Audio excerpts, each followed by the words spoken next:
The Two Deaths of Lillian Carmichael comes out tomorrow as the day this drops. We're in the future. Time traveling.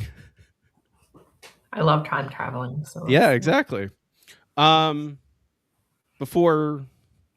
I ask you some questions, could you give our listeners a elevator pitch for the book? Sure. So The Two Deaths of Lillian Carmichael takes place in 1850s Charleston, South Carolina, and it follows Lillian, the title character, as she is on her way to her execution for the murder of her younger sister. While on the way to the gallows, she falls into a cataleptic seizure, is pronounced dead, buried in her family mausoleum, rises from the dead a few days later, escapes the mausoleum, only to be charged with a series of vampiric murders. Not charged, but suspected of. So that's the basic premise of the book. Right. It jumps you right into it. You're Yeah. immediately like, oh my God, this, which, I appreciate. I don't need preamble. I'm good with right straight to the action.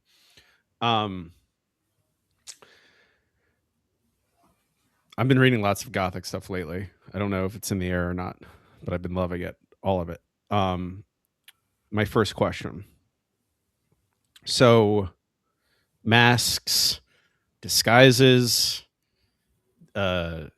hidden, secret, and cloaked identities are everywhere in the book.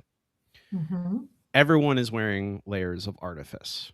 Every single feels like every character is not quite what you think they are or purposely obfuscating who they are.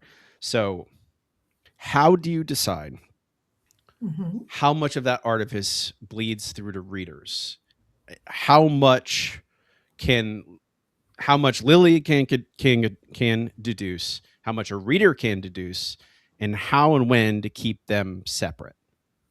If that makes sense.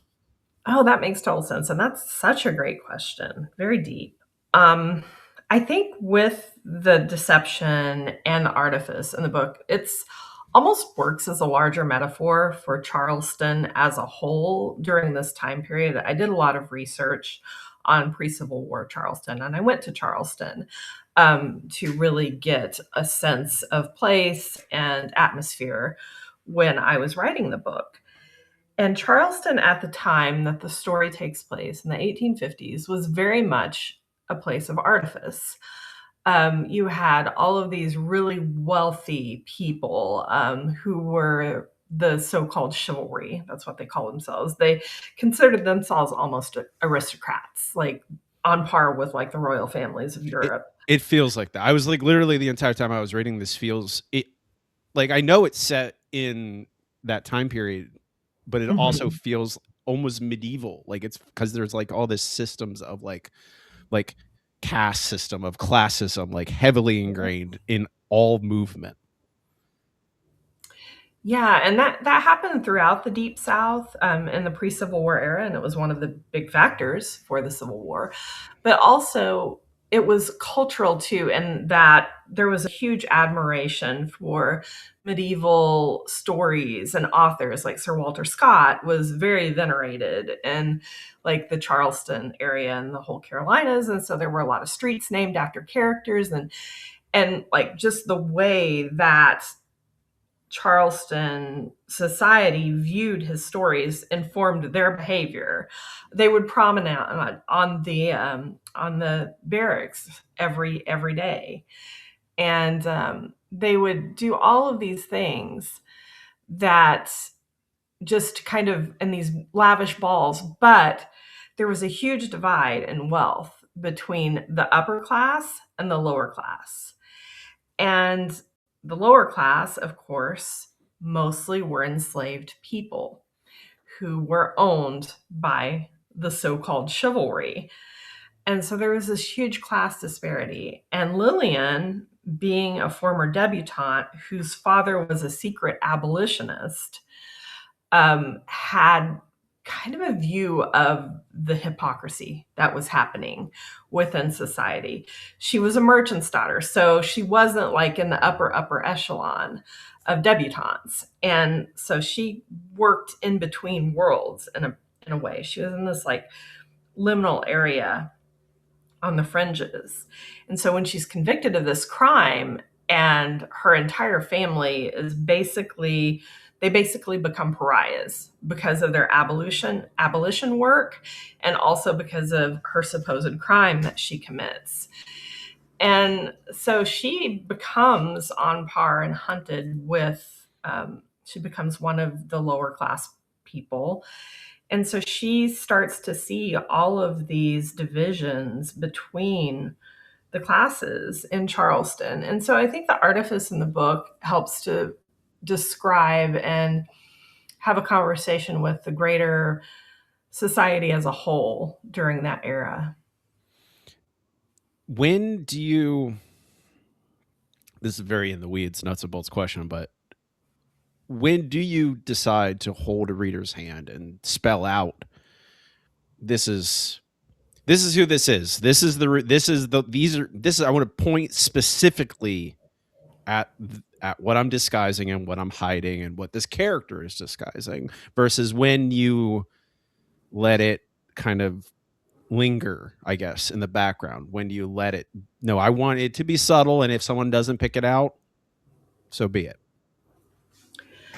Well, I really feel like once a book is published and once readers get their hands on it, it becomes theirs. So they bring their experiences, they bring their trauma, they bring their past and their reading history into every book that they pick up. I know I do that as a reader. So I don't really like to lead readers by the nose. I'm always like really interested in to hear people's insights because sometimes people pick up on things that I didn't necessarily consciously intend while I was writing, but I'm like, wow, I can really see that. So it's always interesting to talk, especially like at book clubs. That's why I love going to book clubs and being a guest after they've read my book, because I just love hearing from readers what they took from the novel. So I really don't like, I try not to be too prescriptive or preachy. I think sometimes my work, because all of my work is really political, but I still try to tell a really good story while I'm like getting my modern point of view into this historical world. And I try to do that through symbolism and metaphor. But if people just read it on a surface level and want to just enjoy being entertained, I'm fine with that too. Okay. It's always like, I don't know. Certainly always in my mind of like, I get feedback from people and they did not pick up on a thing that I thought I was very heavy handed about. And I'm like, Yeah. oh, I thought I did spell that out for readers. I guess I didn't do enough, or I don't know. It's always hard to pick out what a reader is going to, anybody really is going to figure out, in the mystery of the book, which kind of leads me to the next question, which, I mean, there's lots of attached to that artifice and to those like layers of identity. There are, I feel like there is a specific mystery to the book. Like, Mm-hmm. there is vampire killings. Who is doing that?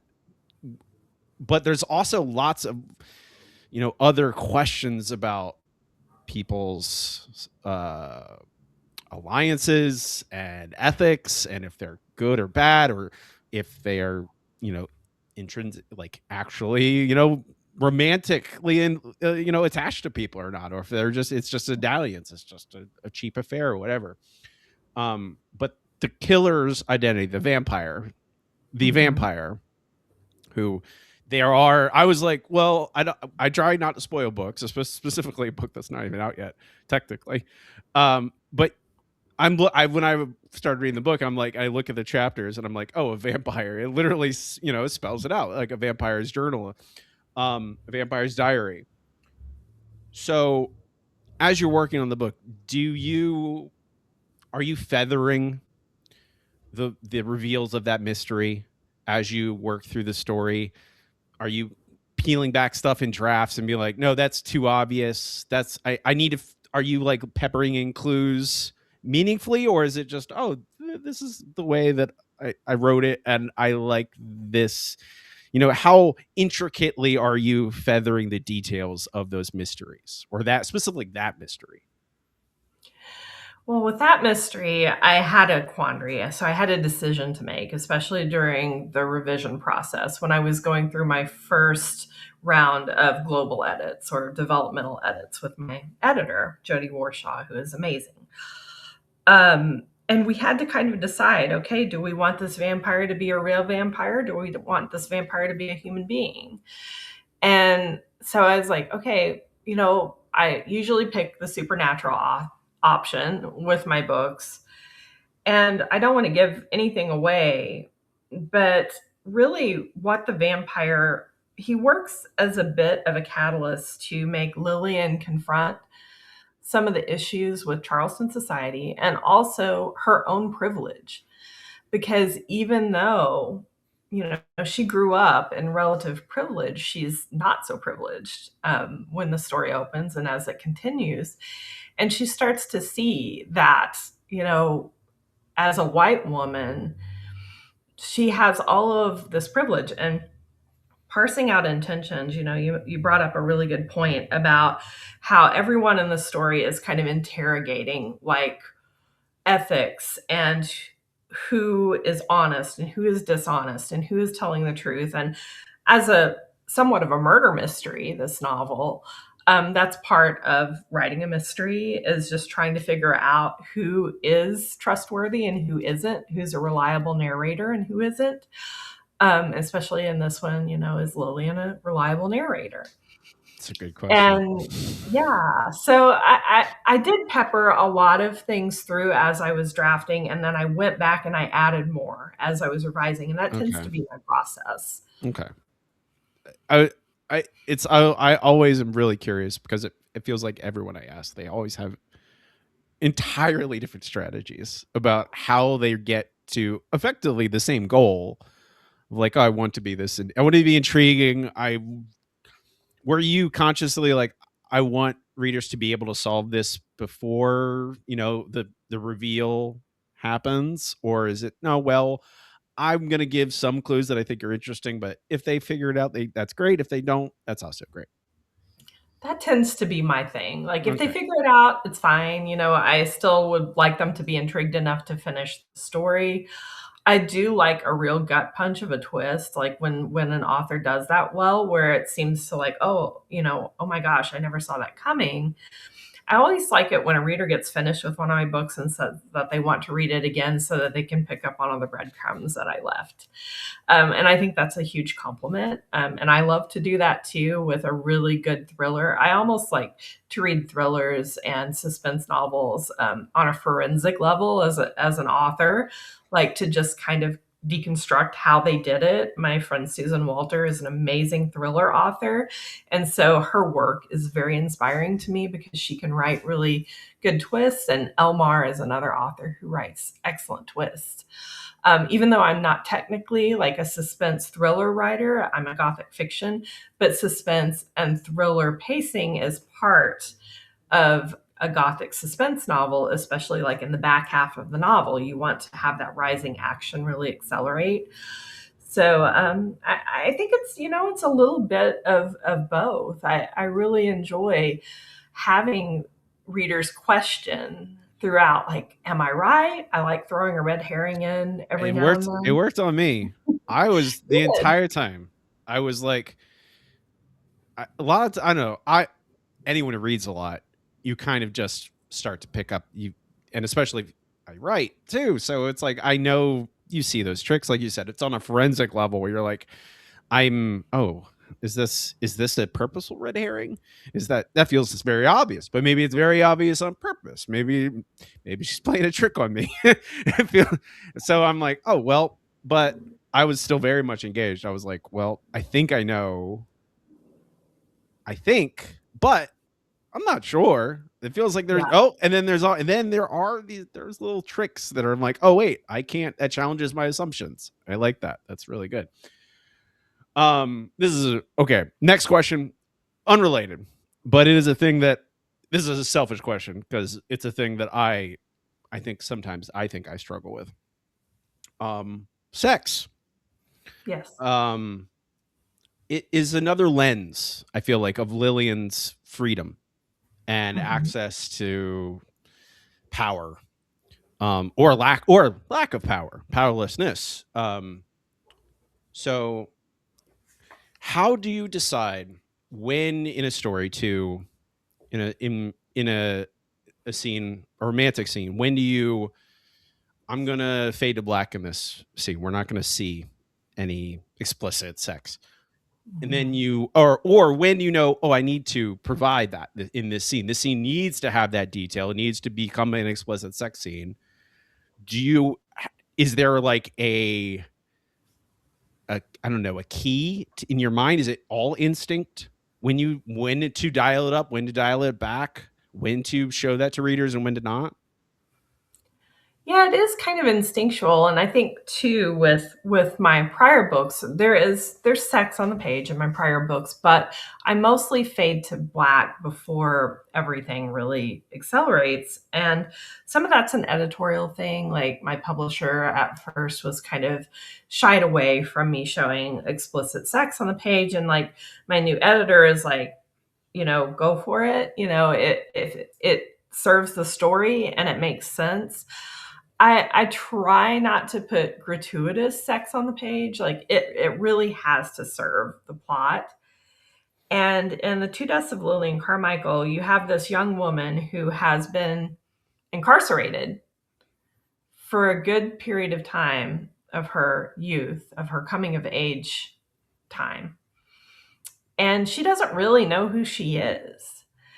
And Lillian doesn't really know who she is, period, until she has this progression of kind of dying to her old self, which is why death is part of the title. We have literal death and we have figurative death that happens throughout the story. And Lillian is very much a people pleaser when the story begins, and an eldest daughter that was parentified and forced to grow up too quickly because her younger sister was not well. Her mother is not well in a different way. And so Lillian really had to learn how to stand on her own 2 feet and serve everybody else's needs instead of hers.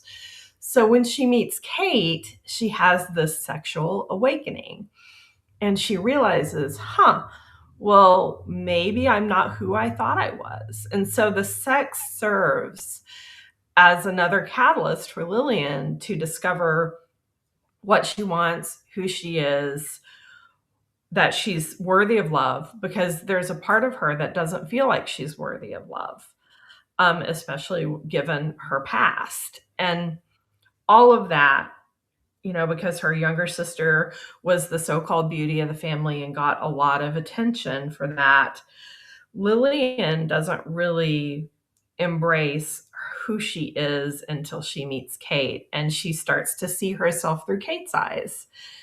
But Kate has her own trauma and her own past and her own, reckoning that she has to deal with around gender and around, just identity and everything else. And, it really, I feel like their sexual dynamic happens for a reason in the book. And Oh, it that's does. where I Yeah. decided to go. Yeah. I Mhm. mean, it's not, I feel like people mistake there's an explicit sex scene in the book as just like it's there merely to titillate or to be exploitative or something. Like anytime you see it, oh, that's what it's there for. I'm like, well, not no, that's not. It's not a hard and fast rule of it's always this or it's always that. And I feel like because the sex scenes in your book so clearly are exploring power dynamics, Mhm. like there's, I don't know, that it's partially why I asked, because your book is such a clear example of it serving story. Mhm. And it's always a hard thing. I'm like, I don't want to be exploitative. I feel like I'm, and like your book is, I think, challenging in multiple ways because it is both exploring power dynamics between, uh and gender expression and racial inequality and privilege and all kinds of stuff, which is like, I do want to applaud you because it really, I feel like it toes every single line really well. Thank you. It's a very difficult thing to do. I don't think people understand that sometimes. Well, thank you, Robbie. Yeah, the power dynamics. I'm glad that you brought that up because the power dynamics in their relationship are a big part of what makes Lillian recognize what she wants out of life and what serves her best. And, like the whole, like, for example, BDSM. A lot of what BDSM relies upon, the safety of BDSM, is in consent and in communication. The power dynamics and all of that are almost like, they're a form of role playing, and they are a psychological release for the people that are involved. And BDSM, when it's respectful and when it is consensual, it can be a very healing experience for people. And so, even though this is kind of prior to the era where the Victorians really kind of took a lot of what we call BDSM culture nowadays, and most of it was underground, like that was very much a part of life. And like on the surface, they were these straight laced, like very demure people, especially women,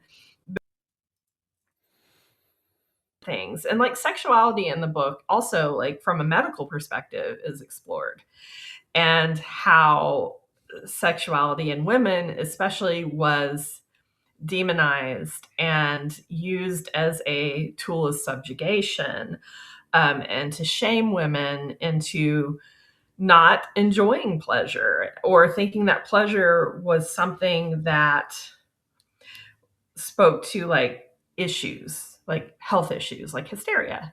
Yeah. Um, and everything was hysteria back then. Like if you had anything, you were hysterical, you had hysteria. And so I really wanted to kind of interplay between like what the sex that happens for pleasure and for mutual consent on the page, and then the other aspects of sexuality that were more exploitative. Yeah. Which is, again, I was, I don't know, I didn't necessarily expect it from this Mm-hmm. book, and then I'm like, this is really, I really enjoyed it. One, because it was that, one, Kate is such an interesting character, um, not a POV character, which I feel like that it's such an interesting thing looking at her from the outside in, from Lillian's perspective, where you see Kate change shape and Mm-hmm. become effectively, become these different characters, and Lillian's not understanding of her.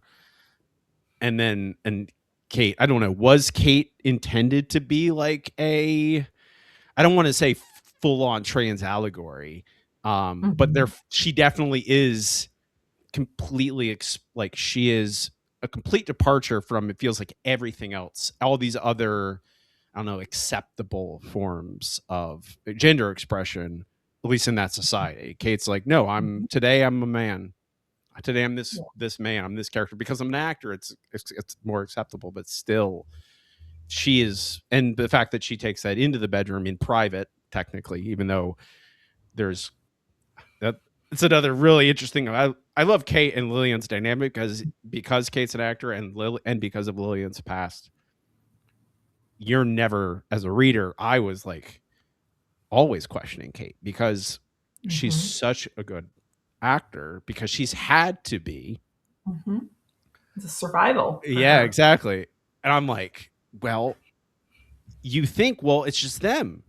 Kate would be at ease. And you're like, no, I don't think so. Kate is still, there's still a mask. Even when she's alone with a person who she ostensibly loves, feels like Mm-hmm. there's still a mask up. Well, one of the things I have on my trope map for this book is all the world's a stage. And every character in this novel, like you mentioned in your first question, there's a level of artifice there. They're all playing a different role. They all have masks. And Lillian's mask is the good girl. You know, she was always the good girl. She always did what she was supposed to. And so with Kate, you know, back then women did play roles, male roles in Right. theater and such, and going all the way back to Shakespeare, men played women as well. Yeah. And so the gender fluidity that we see in Kate, I don't think it's outside of the realm of possibility for the era for an actor, because actors often did that. And the theater has always been a safe place for queer people, always. Yeah. And so the aspects of Kate's personality, where she's having a gender expression that's more masculine or a gender expression that is more feminine, in some ways, she's like the most fully integrated person in that respect, because we all carry feminine and masculine energy. Like, there have been like times in my life, even though I don't identify as trans, like where I've been very much in my masculine energy, even though I have a very femme presenting exterior. And so there's all of these like aspects with gender that happen in the novel as well. And you see that play out in their dynamic and their relationship. And you see Lillian kind of start to step into a little bit more of her masculine Yeah. energy toward the end of the novel, where Yeah. she's like, you know, no, it's time for me to take charge of my life. And I wanted to show that because it kind of parallels my own journey through midlife. Like, I've had a lot of transformation that has happened as I've moved through perimenopause and menopause, and learning to integrate that energy and to have it um, be accepting of it, I guess, is the best way to be. Like, you don't have to be all one or the other. You don't have to be Mhm. all feminine or all masculine. It's a, I don't know. I really, it's my favorite part of the book. Thank you. Is that stuff is the, and it's very, I don't know. It feels like you were talking about earlier. You can just read this book on like on a surface level and enjoy the mystery and the oh no, there's someone's in danger. Oh no, they have to do this. You know, the this action and the set pieces. But the interplay and the power dynamics between Kate and Lillian, and then Lillian having to navigate what's real, what's not. That Yeah. that was like this is what I really like about it. We're running long on this first segment, but Two Deaths of Lillian Carmichael is out tomorrow. If you're listening to this today, it drops. Otherwise, it is out. You should go read it. It's a good read. Uh, uh, uh, I hesitate to use the word fun because it's really heavy, but it is incredibly gripping, very entertaining, and expertly written. We will move on to the second act, which is broader bookish questions. And your first question is from my last guest, Chris Panettiere. I'm going to ask you for a question for my next guest at the end of the segment. But his Okay. question is, I wrote it down. Okay, here it is. I have my own note card, and it's a simple question, I guess, on surface level. When, if ever, prologues? Oh, I love the prologue question. Okay. One of my favorites. I think a good prologue is amazing. Okay. And I think how you know when you need a prologue is when it adds dramatic impact. I think that's when a prologue is most effective.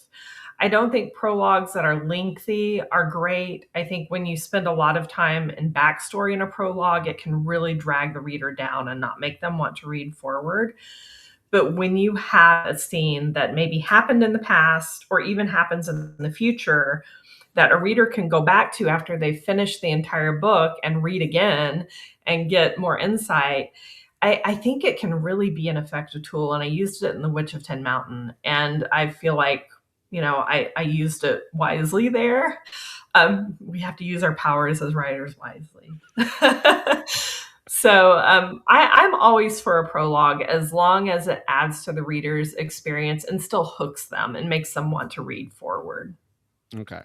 Is there this is not a, this is not his question explicitly, but is a thing that I would. Is there ever a point where you would say, "I'm just going to label this chapter one instead of a prologue"? Is what's the difference between that decision to say this is a prologue, not chapter one? I feel like, at least for me, a prologue needs to be either from a different point of view or a different time period that takes place either before or after the main story. Okay. I feel like if I'm just going to write a scene out of context or out of order and plug it in that would have originally fit within the story, then I'm just going to call it chapter one. But like if it's from a different point of view, a different voice, a different character's perspective, I think that's when I use it as a prologue instead of just labeling it chapter one. That I subscribe. That's excellent. Everyone out there listening, that's the truth right there. I love it. Yeah. Question I ask everybody: who is an author more people should be reading? And you can give me more than one name if you'd like. An author more people should be reading. Oh my gosh. So I have so many authors that I admire. And one of my favorite authors is, and I'm reading her latest book right now called Bromeliad House, It's is I am Jessica. I saw that on my social media, and I'm like, I'm gonna get her on my podcast. I need to get. She's gonna be on the show at some point. I need her. That book. I'm like immediately. Yes, I need a book. Bromeliad Jessica House. Glover, Yeah. amazing author. And I'm blurbing that book, and I'm absolutely just enraptured. And she has such a way with words. Her prose is gorgeous, and her pacing is wonderful. And she's an indie author, and she has quite a backlist of like fantasy and dark romance. But she's really coming up with gothic fiction with Quill and Crow, and I just love her work. I also really love Latanya McQueen. When the Reckoning comes, so far I think she only has one book out, but that's a book that I recommend to everyone. And I read that book before I wrote The Two Deaths of Lillian Carmichael because it takes place on a plantation, and I wanted to make sure that I was honoring, you know, I wanted perspective from a Black author on like the whole plantation history and all of that. Latanya McQueen. Excellent. Those are. I try and put links to all this stuff in the show notes as well if people want quick links to go pick up those books. And it selfishly gives me books to go read. I can go read them and get better. Um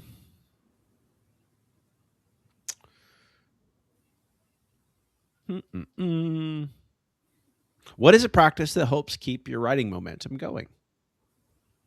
Routine. Routine is my best friend, routine and ritual, like my friend Robert Gwaltney says. I'm in this whole romanticize every aspect of my life era. Really seriously. So when I sit down to write, especially if I'm working on my fiction, I'll either light a candle or incense, and I'll like prepare my tea and like have all of this before I sit down. I'll have music on to where I really enjoy the process and sitting down and like understanding that this is such a privilege that we get to do this. It really is. This has been my childhood dream ever since I was a little girl to be a writer. And the fact that I get to do that full time is such an amazing gift that I will never take for granted. So I really try, like, with my writing routine, like to remember that, the gratitude, and also to just really enjoy it, to enjoy the process of creating because it's magical. There's a magic to it, and it can feel really mystical sometimes, even. I mean, it's I don't think it's a coincidence that so much of writing is described as magic or as supernatural, even if it is still at the end of the day, you're just sitting at a keyboard and going tip to tip tip tip to tip. Like it Yeah, is a we're very exactly yeah, we're creating something out of nothing. And that's what artists do, but it is pretty wild when you think about that. long. Well, it was a Stephen King long distance telepathy, long distance ESP. Like through time Yeah, and space, we are totally. talking to other people. What is the hardest scene or character you've ever written, and what made it so difficult? The hardest scene that I've ever written thus far was in The Devil and Mrs. Davenport. And that was the scene toward the end of the novel, going into what would be called the fourth act, where Loretta enters her dark night of the soul. And right after I wrote that scene, and I don't want to give it away for anybody that has read it, I had to shut my laptop and go on a really, really long walk to just like debrief myself, Yeah, after writing that scene, because it was very traumatic. There was a lot of religious trauma tied up in it. There was a lot of trauma as a woman, with agency. That was literally tied up in that scene. And so that was the hardest scene that I've written so far. There are all of my books, like I have scenes that are really dark that kind of go into those deep places of trauma and you know issues that we cope with in horror through horror. right. But yeah, that's the scene. It's always the I don't know. There's this image of people who write dark stuff and they're like we're like ghoulish or something. It's like no, actually no. we we write something terrible and then we have to go take a break. We need to take a breath. You're like, okay, I'm okay. I'm gonna go pet my cat, walk my dog, relax. I need to let it out. I'm okay. Everything's good. Yeah, I heard I was at the San Diego Festival of Books, and I heard CJ Lead talking about writing, God, yeah. and she had to do that too after writing her debut. She just had to like get up and may fly. She had to, I was gonna say that whole book feels like a thing you yeah, have to take a break from after you write it. I can't imagine. yes. Um, let's see. Let's do a more fun question. Um, okay. Well, how do you come up with character names, and do character names change throughout your drafts? Yeah, sometimes the character names change. I tend to repeat names if I'm not careful. At this point, with five, actually six books under my belt now, I do have like a spreadsheet Oh, where I kind that's of a good keep idea. track. I should Yes, do I that. learned that from Erin Craig. She told me to do that. Like that's how she keeps track of all of her characters. But I go with names that I like. Not to be too silly, but like baby names that I would have potentially chosen for my children. And sometimes I go like with names that have meaning, like have a layered meaning. And sometimes this is really woo woo, but my characters tell me their name. And that definitely happened in The Witch of Tin Mountain with Grace Lynn. I've said this in other interviews, but Grace Lynn was the first character that I ever wrote where it felt like I was channeling somebody, like that she was an actual person that once lived and she was whispering her story in my ear. Again, it's that I I've also written a book where I'm like the character tells me their name. And it doesn't make any sense. You're like, what are you talking? This person doesn't they exist inside me, technically, but they still this is my name. You're like, oh yeah, that it just comes out. And you're like, oh, yeah, that's perfect. Yeah, that is your name. I don't know how that works. Yeah. It's a weird they're not real, but they are real. Yeah, They are real. absolutely.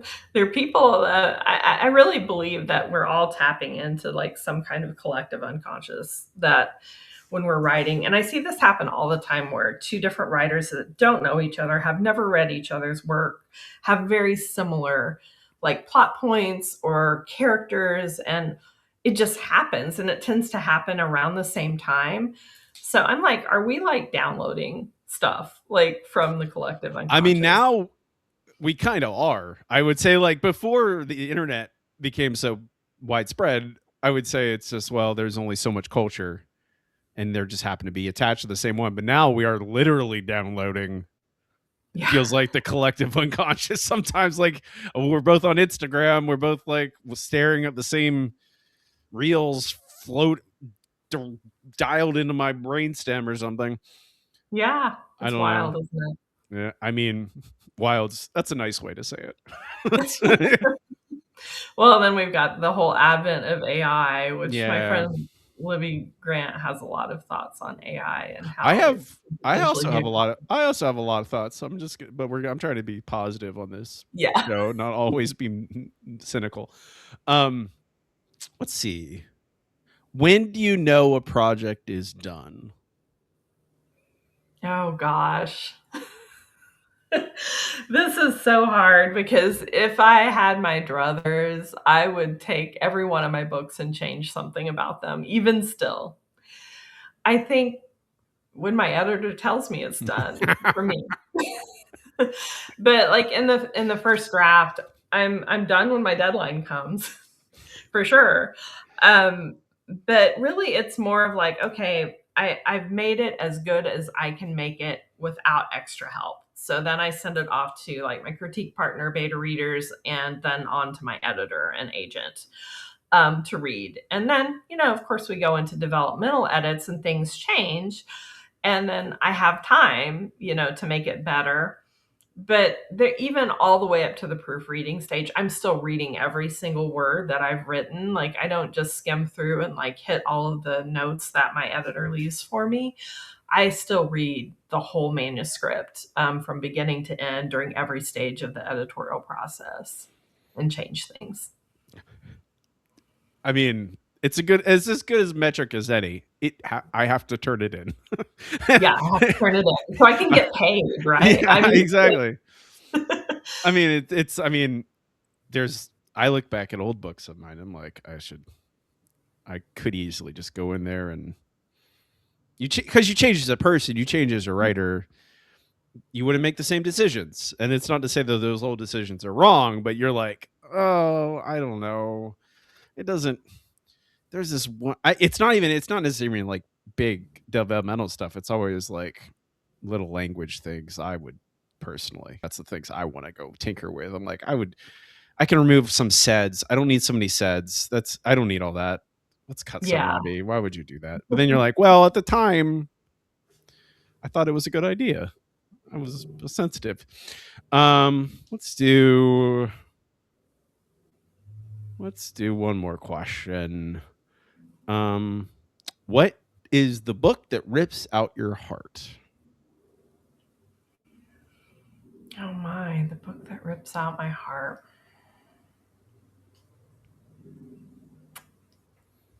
This one's tough. Atonement was a very formative book for me. Atonement and Cold Mountain both.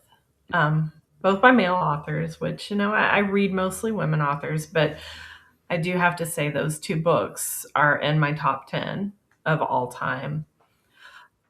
I think because they embrace a tragic ending and so much, and that is literary fiction a lot of times. We Yeah. don't get a happily ever after always with literary fiction.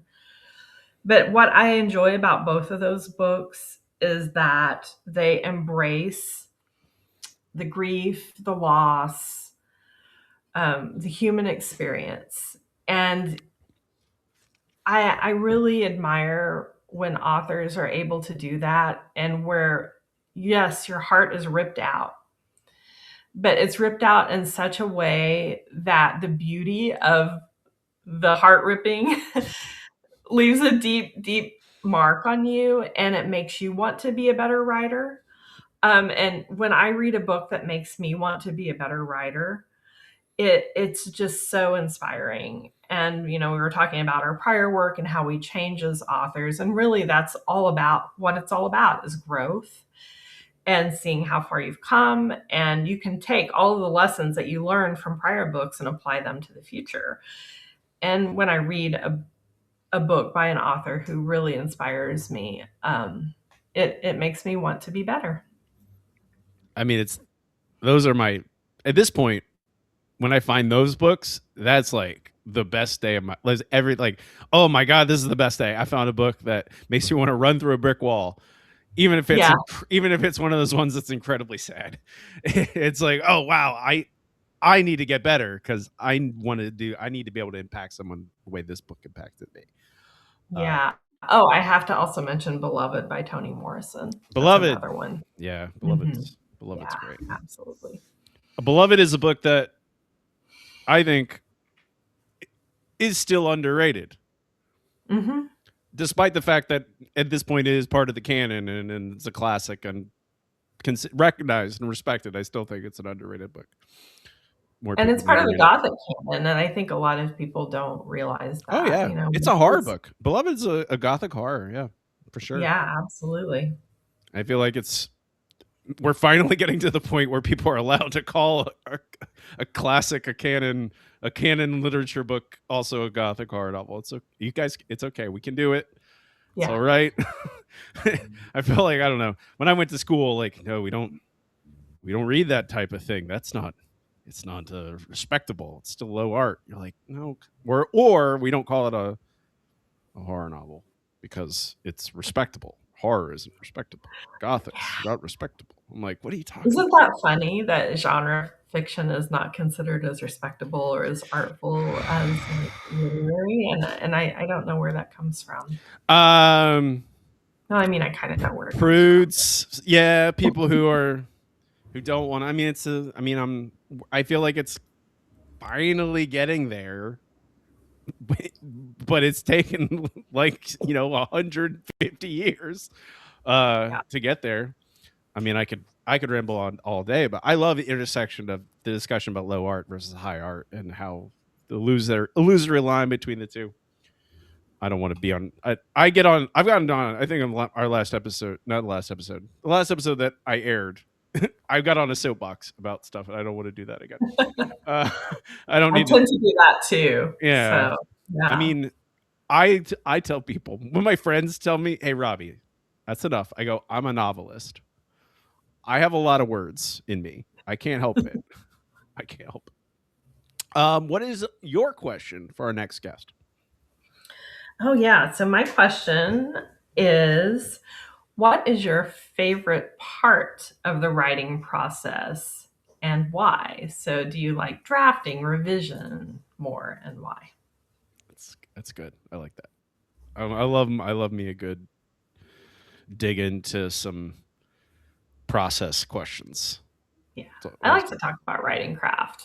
Yes. I mean, I literally started a podcast to do it. So I made an excuse for it. I'll ask that question. Our next guest who's our next guest? I looked at this literally 5 minutes ago. Oh, Angela Sylvain. Oh, very cool. Yeah. Love Angela. She's great. Yeah, she is great. We have the same bangs. I was gonna say that's true. You do have the same haircut. I met Angela last year at StokerCon for the first time, and I was like, Angela, I recognize you from your haircut, and then she pointed at me and said, "Same." Yeah, I went exactly. We know what we're doing. Exactly. It's good to be iconic, right? I mean, unfortunately, yes. I mean, I literally got my hair redid today, so yes, it does matter. I do have to be my brand as an author, whatever that means. That's it for the second act. We can move to our final segment. It's time for blood. Okay. It's time for trouble. Fun. Time for struggle. Time for struggles with, it could be nuts and bolts, things about, trying to figure out what to do in a book, or it could be about business, or it could be about social media or ethos, any of those things. What do you have? What's on top of mind?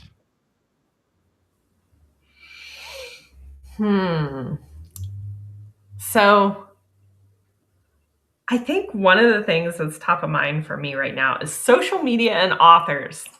Okay. Is that an okay topic? Yeah. There's nothing off limits. I will talk. I love this is Okay. the this is the point of this segment is for those who are listening who haven't figured this out yet.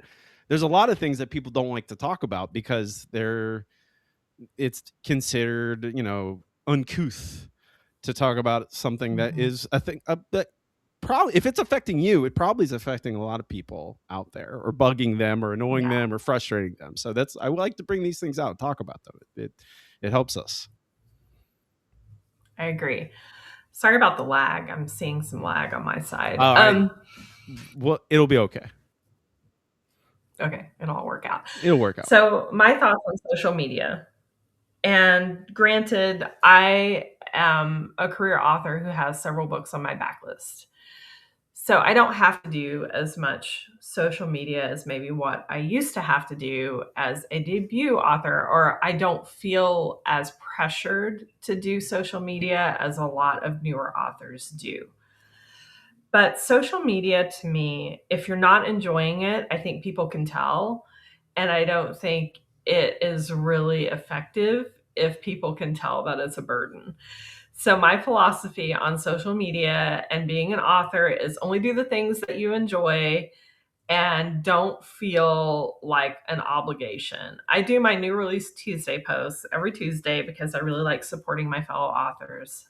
You're So you that's like I one. want to here I will take a moment to say I notice you doing that. I notice you constantly focusing on highlighting other authors, which I applaud you for. And I think that is also, I would say, is also a good lesson for anyone listening out there. Elevate other people, help show, if you like a book, hey, or talk about it, talk about this author, things like that. Yeah. Well, here's the thing, Robbie, and I'm not doing it like to be like an MLM type like Oh networker. no, again, like you said, I feel you're genuine. There's genuine, expression and enthusiasm there. And that's what I enjoy. Those are the things I enjoy. That's what makes me happy about doing social media is boosting other writers. I have a harder time doing it for my own books, and this is something my friend Robert and I were talking about yesterday.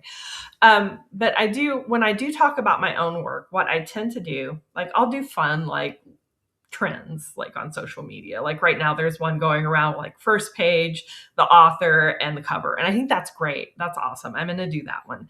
But like I don't jump on all of the trends like with promotion because I just don't have time and I also like I feel like when everybody's doing the same thing, it's really not as effective. So what I tend to do, especially like on threads and Instagram, is I'll talk about like my book in a way that's more conversational.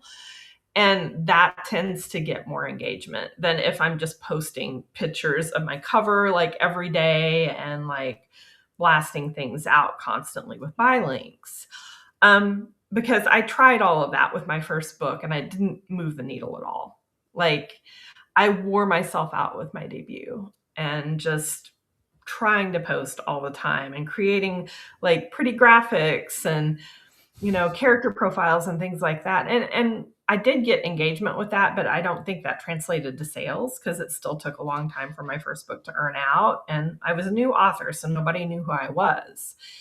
And I think that's part of it too, is like learning where you sit. And some of us are unicorns and like we come right out of the gate with a bestseller. And I know several authors that have done that and I'm really happy for them.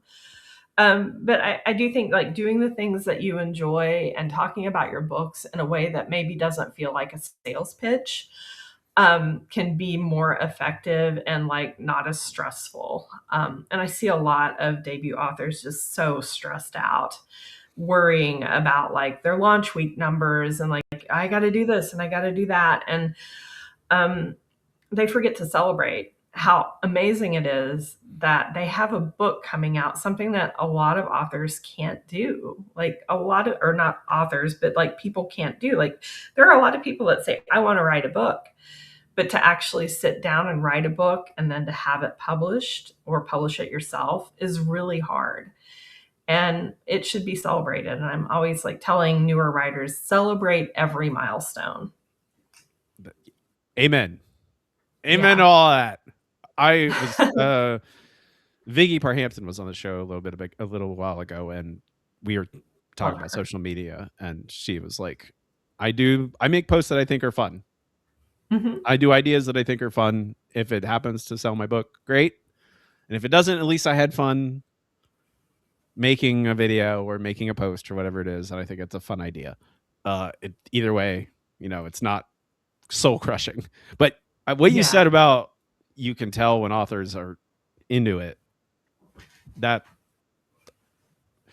you can tell, and it's like very quickly you're like, oh, you're not.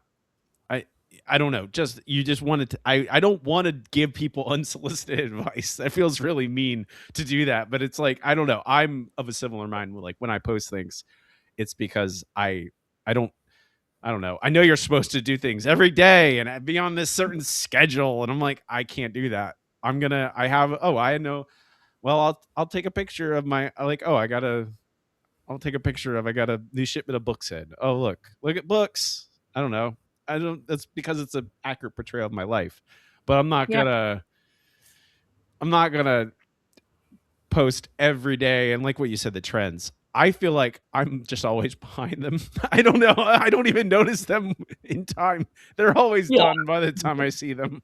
I'm like, okay, I guess I didn't catch that trend. It's okay. It's fine. Yeah. It's totally fine. And you can maybe resurrect it later. Like the whole trope map thing. Like I feel like that comes and goes. Like that'll be a trend for a while and then nobody's doing trope maps for like months and then somebody else will post a trope map and then everybody else is doing it. So I I can't notice it when and if they are gone or not. Like it feels like I see them every day, even yeah. though like I knew they were a trend, quote unquote. But it feels like they've almost become ingrained. Like I feels like every book that comes out, I see a trope map attached to it. So I don't know if it's just It's true. I don't know if I've ever. I think I've done it once or twice, but I'm also so behind on what a trope. Like what do I call a trope in my own books? I don't know. There's vampires in it. I don't know what vampires. That is a trope. I know. Like I don't understand theoretically what a trope is. I know it's just like a collection Yeah. of. It's just a story shape. It's just a thing that happens in a lot of stories. I get it, but also I'm like I don't know how to. Is that I guess it's here. I don't engage. I don't read like that. I don't chase tropes when I read something.